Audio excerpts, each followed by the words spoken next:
Number আমল, যাওয়ার আগে সূরাতুল হাজত পড়বেন। কয় রাকাত নামাজ?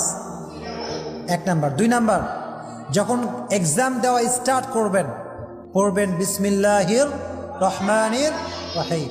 3 নাম্বার হচ্ছে মিডল অফ এক্সাম, এক্সাম চলছে, অ্যাট দ্য সেম টাইম আপনি প্রশ্ন উত্তরই ভুলে গেছেন, মাথায় আসছে না, তখন আপনি পড়বেন রব্বি ইশরাহ লি সাদরি ওয়া ইয়াসসির লি আমরি।